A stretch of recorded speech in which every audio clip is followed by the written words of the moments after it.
നമസ്കാരം. ചാമാരി അഥവാ little millet ഉപയോഗിച്ചിട്ടുള്ള ഒരു ദോശയുടെ റെസിപ്പിയാണ് ഇന്ന് ഷെയർ ചെയ്യുന്നത്. ഈ ദോശ നമുക്ക് അരച്ചെടുത്തതിന് ശേഷം അപ്പോൾ തന്നെ ദോശ ഉണ്ടാക്കിയെടുക്കാൻ പൊങ്ങാൻ വയ്ക്കേണ്ട ആവശ്യമൊന്നുമില്ല. വളരെ സിമ്പിളായിട്ട് ഉണ്ടാക്കിയെടുക്കാൻ പറ്റുന്നതും ഡിന്നറിനോ ബ്രേക്ക്ഫാസ്റ്റിനൊക്കെ കഴിക്കാൻ പറ്റുന്നതായിട്ടുള്ള ഒരു ദോശയാണ്. ഇതേ ദോശ തന്നെ നമുക്ക് തിനയിലോ അല്ലെങ്കിൽ വരകിലോ ഒക്കെ തയ്യാറാക്കിയെടുക്കാൻ പറ്റുന്നതാണ്.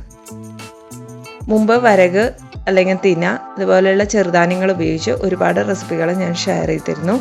നമ്മുടെ ചാനലിൽ മില്ലറ്റ് റെസിപ്പീസ് എന്നുള്ള പ്ലേലിസ്റ്റ് ചെക്ക് ചെയ്യുകയാണെങ്കിൽ നിങ്ങൾക്ക് എല്ലാ റെസിപ്പീസും ലഭിക്കുന്നതാണ്. ഇതെങ്ങനെയാണ് തയ്യാറാക്കിയെടുക്കുന്നത് നമുക്ക് നോക്കാം. ആദ്യം തന്നെ ഇതിലേക്കുള്ള മില്ലറ്റ് നമുക്കൊന്ന് കുതിർത്തെടുക്കണം. ഇതിപ്പോൾ ഞാൻ ചാമാരി 1 കപ്പ് എടുത്ത് ഒന്ന് കഴുകിയെടുത്തതിന് ശേഷം 6 മുതൽ 8 മണിക്കൂർ വരെ കുതിർത്തെടുത്തതാണ്. നിങ്ങൾ ഏത് മില്ലറ്റാണ് എടുക്കുന്നതെങ്കിലും ഇതേ രീതിയിൽ കുതിർത്തെടുത്തിട്ട് വേണം ഉപയോഗിക്കാൻ. ഇനി ഇതേ വെള്ളത്തോടെ തന്നെയാണ് നമ്മളിത് ദോശയ്ക്ക് വേണ്ടി അരച്ചെടുക്കുന്നത്.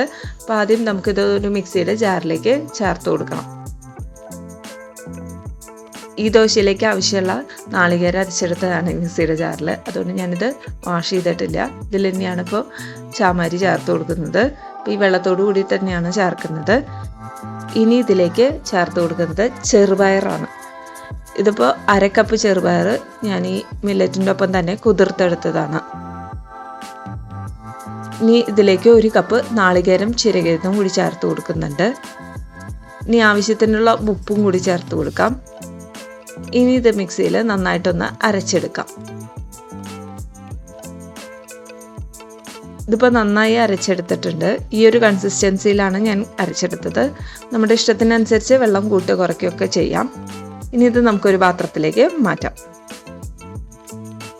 നമ്മുടെ ദോശയുടെ ബാറ്റർ റെഡി ആയിട്ടുണ്ട്.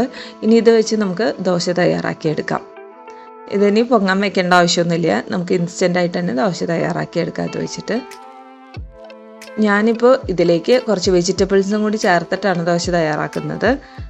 അത് ഓപ്ഷണലാണ്. നിങ്ങൾക്ക് ഇങ്ങനെ തന്നെ ദോശ തയ്യാറാക്കിയെടുക്കാവുന്നതാണ്. അപ്പോൾ ഇനി ഇതിലേക്ക് ഞാൻ ചേർത്ത് കൊടുക്കുന്നത് ഒരു പകുതിയോളം സവാള ചേർക്കുന്നുണ്ട്. അതുപോലെ ഇതിലേക്ക് ഒരു ക്യാരറ്റ് ഗ്രേറ്റ് ചെയ്തതാണ് ചേർത്ത് കൊടുക്കുന്നത്. ഇനി ഇതിലേക്ക് ചേർക്കുന്നത് കുറച്ച് കറിവേപ്പില ചെറുതായി അരിഞ്ഞ് ചേർക്കുന്നുണ്ട്. അതുപോലെ ഒരു പച്ചമുളക്. ഇത്രയും ചേർത്ത് നന്നായിട്ട് ഇതൊന്ന് മിക്സ് ചെയ്തെടുക്കുകയാണ്.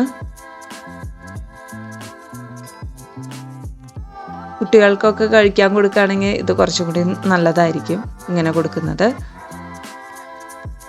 ഇത് അത്യാവശ്യം നല്ല ഹെവിയാണ് ഈ ദോശ. അപ്പോൾ നമുക്ക് ഡിന്നറോ ആയിട്ടോ ബ്രേക്ക്ഫാസ്റ്റ് ആയിട്ടോ ഒക്കെ കഴിക്കുമ്പോൾ നമുക്ക് അത്ര പെട്ടെന്ന് വിശക്കൊന്നുമില്ല. ഇനി നമുക്കിത് വെച്ച് ദോശ തയ്യാറാക്കിയെടുക്കാം. ദോശത്തട്ട് അടുപ്പിൽ വെച്ച് ചൂടായി വന്നപ്പോൾ ഞാനതിലേക്ക് എണ്ണ തടവി കൊടുത്തിരുന്നു. ഇനി ഇതിലേക്ക് നമ്മുടെ ദോശയുടെ ബാറ്റർ ചേർത്ത് കൊടുക്കാം. ഇതുപോലെ ആവശ്യത്തിനുള്ള ബാറ്റർ ചേർത്ത് കൊടുത്ത് പതുക്കെ ഇതുപോലെ ഒന്ന് വരട്ടിയെടുക്കുന്നുണ്ട് ചെറുതായിട്ട്. ഇനി ഇത് നമുക്ക് അടച്ച് വെച്ച് ഒരു മീഡിയം ഫ്ലെയിമിൽ വേവിച്ചെടുക്കണം. ഇടയ്ക്ക് ഇതുപോലെ ഒന്ന് തുറന്നു കൊടുത്തിട്ട് ഞാൻ ഇത്തിരി നെയ്യ് ഒന്ന് സ്പ്രെഡ് ചെയ്ത് കൊടുക്കുന്നുണ്ട്. ഇത് പതുക്കെ ഒന്ന് മറച്ചിടാം.